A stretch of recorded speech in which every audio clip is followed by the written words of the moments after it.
Why is no one talking about the African contribution to the origin of medicine? What is the origin of medicine? What are they teaching African medical students about medicine? Oh, they teach them that Hippocrates, a white man from ancient Greece, is the father of medicine. Oh, okay, they teach them that medicine started in Europe. That is very deceitful and treacherous to me. Come forward, lovers of knowledge and people of the sun.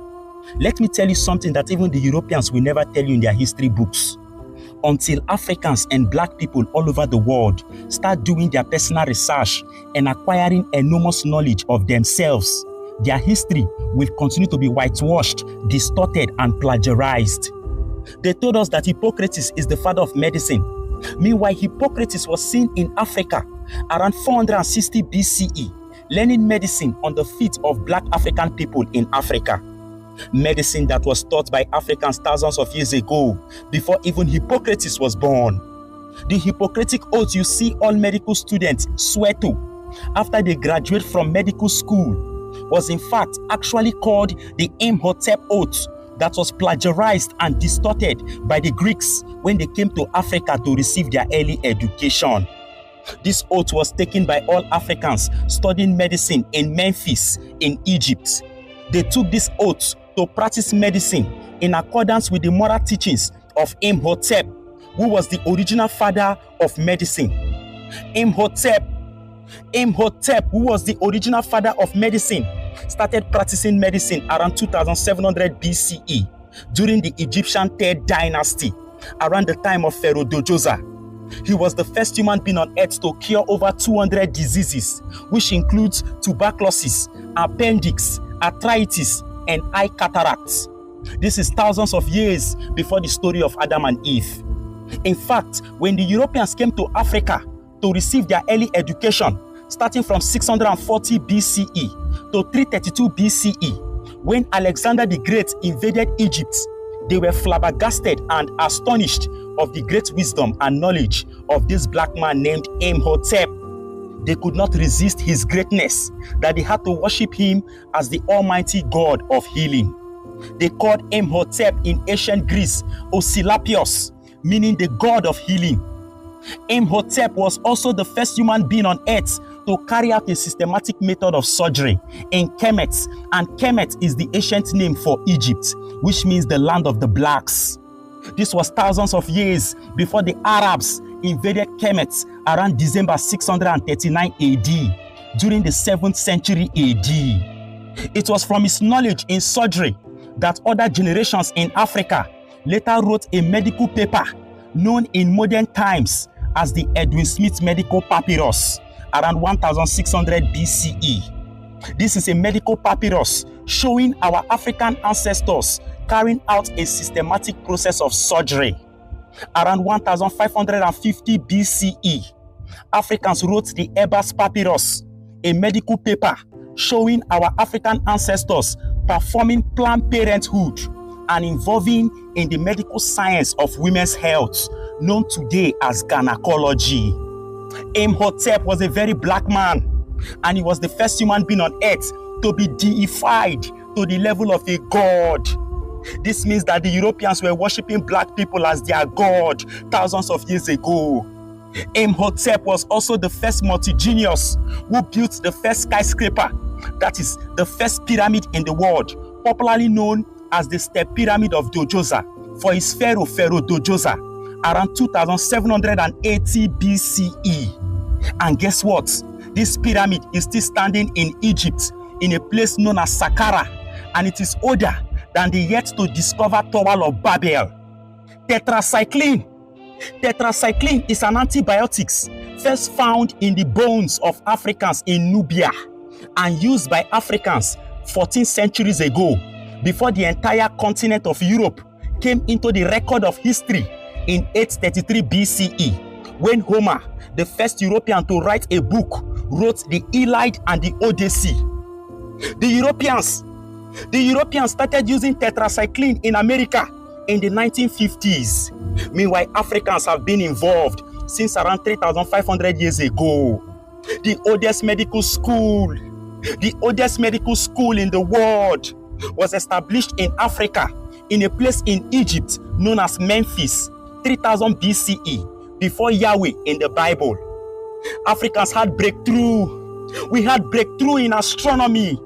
It is historically recorded that the first people in this world to study the movement of the moon, the stars, the planets, and the sun were a group of Africans known as the Dogons in Mali. Without a telescope,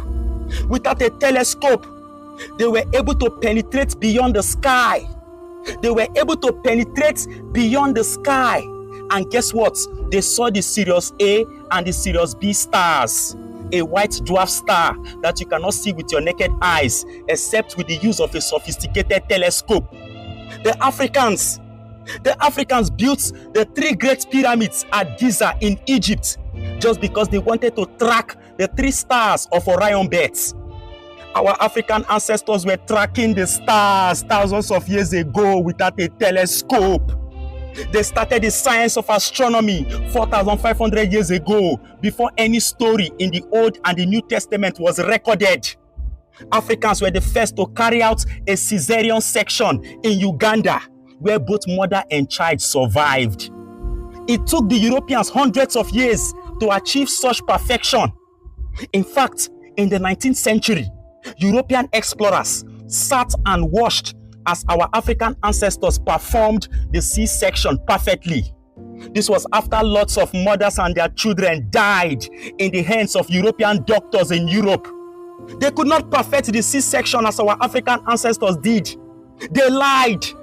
They told us that the first people to smelt steel were the people in India, but it was actually the Africans in Tanzania. The science of smelting steel was first done in Tanzania by black-skinned Africans, and there was no Rome, there was no Greece, there was no Britain in existence during this time. The Europeans were still in their caves in the Ice Age, hunting animals for survival without fire because they were engulfed with ice. Meanwhile, Africans have already built the oldest university in the world, known as the Al-Kairouan University, which was established in Fars, Morocco, around 859 AD.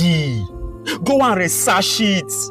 Africans had the Al-Azhar University, established in 970 AD in Cairo, Egypt.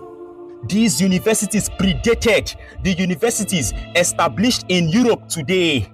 It was mostly from these universities that the first teachers of European universities were educated. There was no mathematics in Europe. There was no mathematics and numbers in Europe. It was until Africans who conquered, colonized, and ruled the Europeans for over 700 years came to Europe. That was when mathematics and numbers were used in Europe. The Catholic Church declared mathematics and the use of numbers as the science of the Antichrist and Satanism. Therefore, mathematics was declared heresy, and those who use numbers or go into the science of mathematics in Europe were tagged as magicians and witches and were executed by the church. It was only Roman figure that was allowed by the papacy of the Catholic Church in Europe. You should understand that Europeans were in their dark ages, where they don't even have public toilets and public bathrooms. They bathe once a year and were very unhygienic because they were told by the Catholic Church during the medieval era that bathing regularly will give them skin infection. In fact, did you know that it was the African women all the way from Ethiopia and Egypt who taught the Europeans how to bathe regularly using chemicals as soap that were invented in Nubia and Egypt? They even taught the Europeans how to read and how to write from 711 AD to 1492, the very year Christopher Columbus claimed that he discovered America. The first Europeans to be civilized by our African ancestors were the Greeks and later the Romans. Are you aware?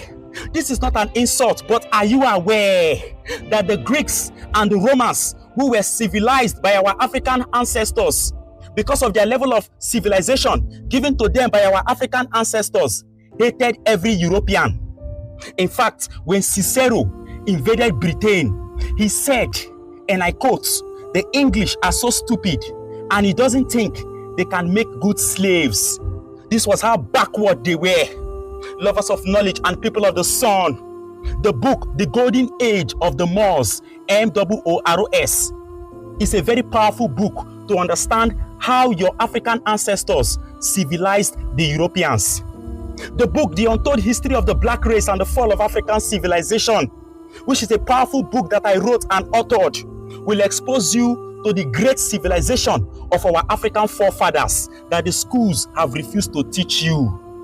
The book, The African Origin of Electromagnetism, particularly electricity, will expose to you how your African ancestors were into the science of electricity. That is how your African ancestors were using electricity and even invented technologies and AI technology. These books and more are in soft copy PDF. Do you have a copy? Do you want to buy in order for you to start your journey of awakening? Then send a message to my DM today for you to buy yours. I am Ebenezer Heru. I remain the voice of your untold African history. I remain the voice of our Black African history. One love.